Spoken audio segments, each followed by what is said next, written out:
Hello friends, welcome back to Anvesha Raj channel. आज हम लोग पढ़ेंगे भ्रमर गीत सार। ठीक है, इस टॉपिक को हम लोग पूरे डिटेल से पढ़ेंगे। तो सूर्यदास द्वारा रचित भ्रमर गीत सार, ठीक है, इसके संपादक रामचंद्र शुक्ल जी हैं। ठीक है, भ्रमर गीत आचार्य रामचंद्र शुक्ल द्वारा संकलित किया गया है। ठीक है, भ्रमर गीत प्रसंग सूर साहित्य का अंतम प्रसंग है। ठीक है, मतलब बहुत ही विशिष्ट कृति है। सूर्य की कला निपुणता का प्रकाशन भ्रमर गीत प्रसंग में हुआ है। ठीक है, मूल पदों का संकलन में आचार्य रामचंद्र शुक्ल के भ्रमर सार को आधार बनाकर पाठ्य की शुद्धता का सर्वत्र ध्यान रखा गया है। आगे देखिए, सूर्य की भ्रमर गीत सार पर यह पुस्तक अन्य पुस्तकों की अपेक्षा सर्वश्रेष्ठ है। ठीक है, मतलब सूर्यदास द्वारा रचित अन्य पुस्तकों में ये भ्रमर गीत सार सबसे सर्वश्रेष्ठ कृति है। इस पुस्तक में कुल 400 पदों का संकलन किया गया है। हम लोग सूरदास के जीवन परिचय के बारे में देखेंगे। ठीक है, देखिए, सूरदास का जन्म 1478 ईस्वी में हुआ। ठीक है, अगर हम इसको विक्रमी संवत में देखना चाहते हैं तो इनका जन्म 1535 में हुआ। और जन्म स्थान डॉक्टर नगेंद्र। ठीक है, डॉक्टर नगेंद्र के अनुसार सूरदास का जन्म स्थल कहाँ माना जाता है? दिल्ली के निकट सिही ग्राम में। ठीक है, अगर एग्जाम में क्वेश्चन आएगा कि सूरदास का जन्म कहाँ हुआ था, तो सिही ग्राम में। ठीक है, ये मतलब सर्वमान्य है। आधुनिक शोधों के अनुसार मथुरा के निकट, ठीक है, मथुरा के निकट एक स्थान है रुंकता ग्राम भी माना जाता है। ठीक है, इनका परिवार, ठीक है, इनका परिवार सार स्वता ब्रह्म परिवार में इनका जन्म हुआ। सूरदास के गुरु का नाम बल्भाचार्य था। ठीक है, इनकी मृत्यु 1883 ईस्वी में परसौली नामक ग्राम में हुआ था। ठीक है, सूरदास की जो शिक्षा है, ठीक है, तो इन्होंने 1509 और 1509-10 ईस्वी में पुष्टि मार्ग की शिक्षा बल्भाचार्य से प्राप्त की। भक्ति पद्धति, ठीक है, भक्ति पद्धति में वात्सल्य एवं माधुर्य भाव देखने को मिलते हैं। ठीक है, इनकी कृति में वात्सल्य और माधुर्य भाव देखने को मिलता है। आगे देखिए, भक्ति का व्यवहारिक आधार। ठीक है, इनकी भक्ति का व्यवहारिक आधार पुष्टि मार्गीय भक्ति थी। ठीक है, इनकी भक्ति पुष्टि मार्गीय भक्ति थी। अब पुष्टि मार्गीय क्या होता है कि जिसमें भक्त अपने आप को पूरी तरह से ईश्वर के प्रति समर्पित कर देता है। ठीक है, अपने आप को पूरी तरह से ईश्वर को समर्पित कर देता है और उन्हीं के अनुग्रह पर अपना जीवन व्यतीत करने लगता है, तो उसे क्या कहते हैं? पुष्टि मार्गीय भक्ति। सूरदास के उपनाम। ठीक है, देखिए, पुष्टि मार्ग का जहाज। ठीक है, सूरदास को पुष्टि मार्ग का जहाज भी कहा जाता है। और पुष्टि मार्ग का जहाज किसने कहा है? बिल्लटनाथ ने कहा है। भक्ति का समुद्र। ठीक है, भक्ति का समुद्र किसने किया है? बल्भाचार्य और नाभादास दोनों ने कहा है। खंजन नयन भी सूरदास को कहा जाता है। और खंजन नयन किसने कहा है? अमृत लाल नागर ने खंजन नयन सूरदास को कहा है। ठीक है, वात्सल्य रस का सम्राट, इन्हें वात्सल्य रस का सम्राट भी कहा जाता है। ठीक है, और वात्सल्य रस का सम्राट आचार्य रामचंद्र शुक्ल ने कहा है। जीवनो उत्साह का कवि भी इन्हें कहा जाता है। ठीक है, तो जीवनो उत्साह का कवि आचार्य रामचंद्र शुक्ल ने कहा। और हिंदी साहित्य जगत में इन्हें सूर्य कहा जाता है। ठीक है, तो हिंदी साहित्य के आकाश का सूर्य भिखारीदास ने कहा है। भक्ति का दार्शनिक आधार शुद्ध द्वैतवाद है। ठीक है, इनके भक्ति का दार्शनिक आधार क्या है? शुद्ध द्वैतवाद। ठीक है, डॉक्टर दयालु गुप्त द्वारा 25 पुस्तकों का उल्लेख मिलता है। ठीक है, मतलब इनकी रचना में 25 पुस्तकों का उल्लेख मिलता है, जिसमें से 7 प्रकाशित अभी तक हुई है। ठीक है, देखिए, इनके द्वारा लिखित प्रमुख रचनाएं सूर सागर, ठीक है, साहित्य लहरी, सूर सरावली, ठीक है, सूर पचीसी, फिर सूर साठी राथा रास केली। ठीक है, तो ये इनके द्वारा रचित ग्रंथ हैं।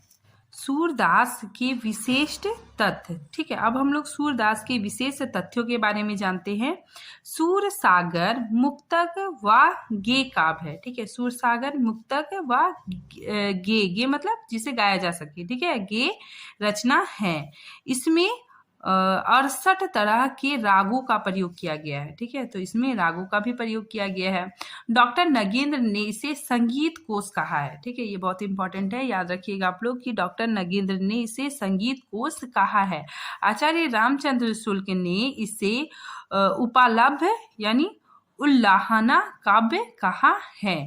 आचार्य हजारी प्रसाद द्विवेदी जी ने, देखिए ये भी इंपॉर्टेंट है कि हजारी प्रसाद द्विवेदी जी ने इसे स्त्रियों का विशाल काव्य कहा है। सूरदास के माध्यम से सगुण भक्ति का मंडल और निर्गुण भक्ति का खंडन किया गया है। ठीक है, तो इसमें ये जो रचना है इसमें सूरदास के माध्यम से सगुण भक्ति, ठीक है, सगुण भक्ति का मंडन किया गया है। ठीक है, मतलब सगुण भक्ति की स्थापना की गई है। ठीक है, और निर्गुण भक्ति का खंडन किया गया है, अर्थात निर्गुण पर सगुण की स्थापना की गई है। हम लोग सूरदास के बारे में थोड़ा डिटेल से जानते हैं कि इनके पिता का नाम पंडित रामदास सारस्वत था। ठीक, इनकी माता का नाम जमुना दास था। गुरु बल्लभाचार्य, रस श्रृंगार और शांत। ठीक है, इनकी भाषा ब्रज भाषा थी। भक्ति, ये कृष्ण भक्ति काव्य रचते थे। ठीक है, ब्रह्म का रूप, ये सगुण धर्म के उपासक थे। ठीक है, इनका निवास स्थान श्रीनाथ मंदिर। ठीक है, अकबर के समकालीन कवि थे। सूरदास अकबर के समकालीन कवि थे। अष्टछाप के सर्वश्रेष्ठ कवि भी थे। ये अष्टछाप के सर्वश्रेष्ठ कवि भी थे। अष्टछाप का जहाज भी कहा जाता था तथा पुष्टि मार्ग का जहाज भी सूरदास को कहा जाता था। सूरदास को खंजन नयन भी कहा जाता है। ठीक है, भावाधिपति। ठीक है, सूरदास को भावाधिपति भी कहा जाता है। वात्सल्य रस के सम्राट भी कहा जाता है। सूरदास की सर्वश्रेष्ठ कृतियां, ठीक है, मतलब सूरदास की ये 3 सर्वश्रेष्ठ कृतियां हैं। सूरसागर, ठीक है, सूर सारावली और साहित्य लहरी। ठीक है, तो डॉक्टर नगेंद्र ने भी इन 3 रचनाओं को स्वीकृति दी है। ठीक है, तो ये 3 रचनाएं सूरदास की सर्वश्रेष्ठ कृति है। संपूर्ण सूर्य काव्य की भाषा, ठीक है, मतलब इनकी जो रचना है उसकी भाषा ब्रज भाषा है। ठीक है, इनका निर्धन 1883 ईस्वी में परसौली ग्राम में हुआ था। अब हम लोग देखते हैं सूरदास के साहित्य परिचय। ठीक है, सूरसागर की रचना भागवत पद्धति पर 12 स्कंदों में की गई है। ठीक है, नेक्स्ट देखिए सूरदास की परमाणिक रचना। ठीक है, इनकी जो परमाणिक 3 रचनाएं मानी गई है, सूरसागर, ठीक है, सूर सारावली और साहित्य लहरी। आगे देखिए सूरसागर की रचना, ये सूरसागर की रचना श्रीमद् भागवत पुराण के आधार पर हुई है। सूरसागर के 10वें स्कंध से लगभग 400 पदों को संकलित आचार्य रामचंद्र शुक्ल ने किया। ठीक है, तो इसके सूरसागर के 10वें स्कंद में लगभग 400 पद है। ठीक है, ये बहुत इंपॉर्टेंट है। 400 पदों का संकलन आचार्य रामचंद्र शुक्ल ने किया। ठीक है, और भ्रमर गीत नाम आचार्य रामचंद्र शुक्ल ने ही दिया। अब देखिए भ्रमर गीत, सूरदास जी ने भ्रमर गीत नाम की कोई पुस्तक नहीं लिखी।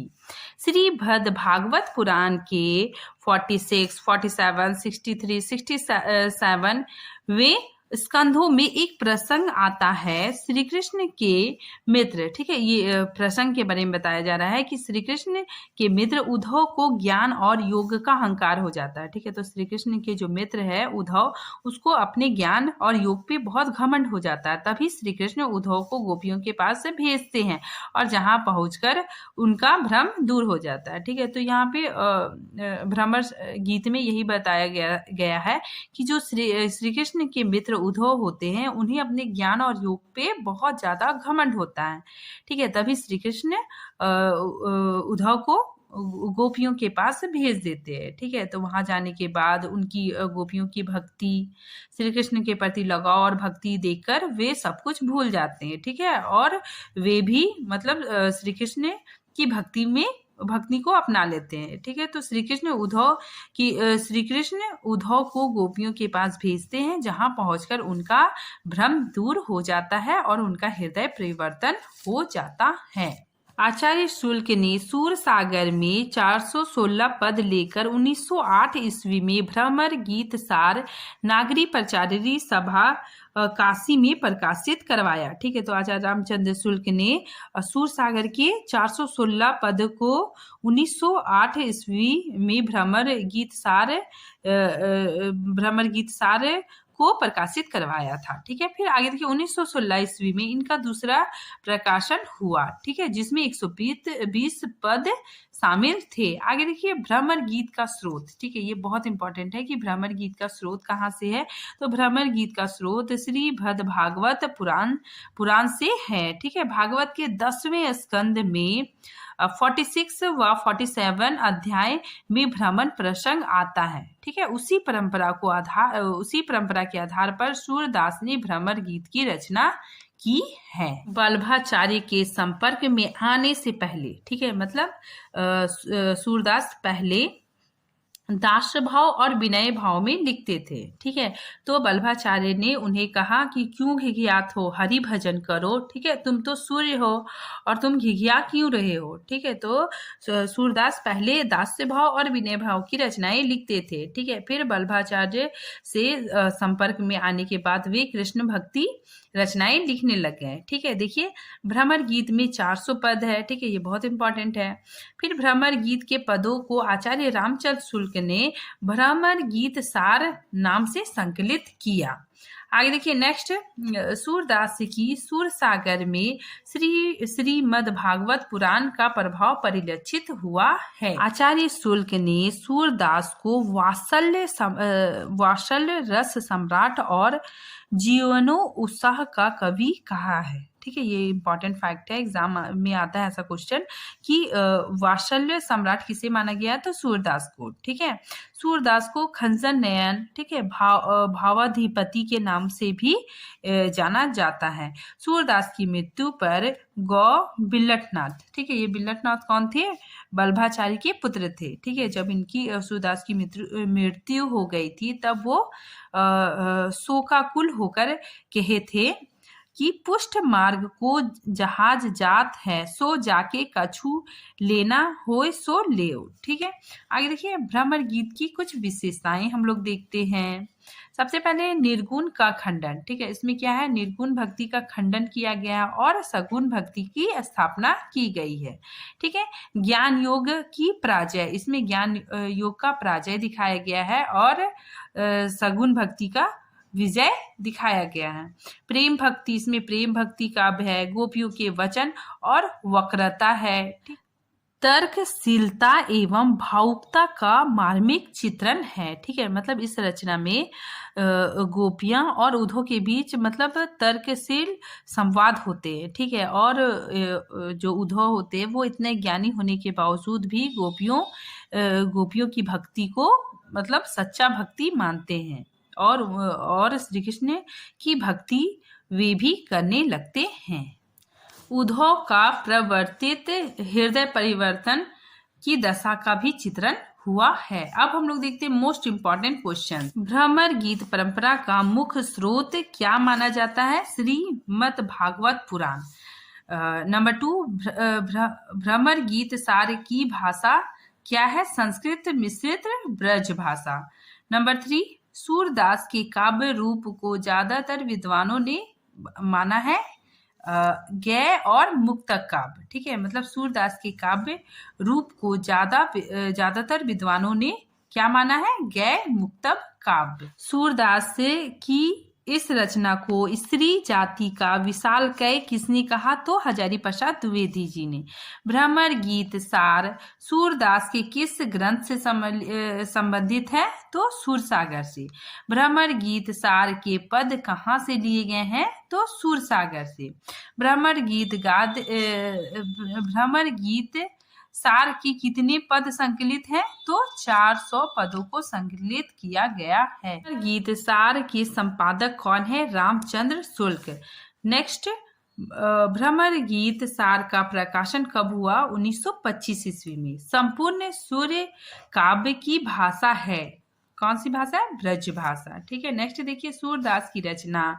सूर सागर कैसा काव्य है? तो गीति काव्य है। ठीक है, नेक्स्ट देखिए 11वें और 12वें स्कंदों में किसका वर्णन किया गया है? तो भ्रमर गीत का वर्णन किया गया है। आगे देखिए नेक्स्ट, सूर सागर में कुल कितने अध्याय हैं जिसे स्कंद कहा गया है? तो 12 अध्याय है। भ्रमर गीत केवल एक उद्देश्य है, ठीक है, मतलब भ्रमर गीत का केवल एक उद्देश्य है कि सगुण का मंडन, ठीक है, सगुण की स्थापना और निर्गुण का खंडन। ठीक है, नेक्स्ट देखिए भ्रमर गीत को सूर साहित्य का मुकुट मणि किसने कहा? तो आचार्य रामचंद्र शुक्ल ने। उपम सुत किसे कहा गया है? तो उद्धव को।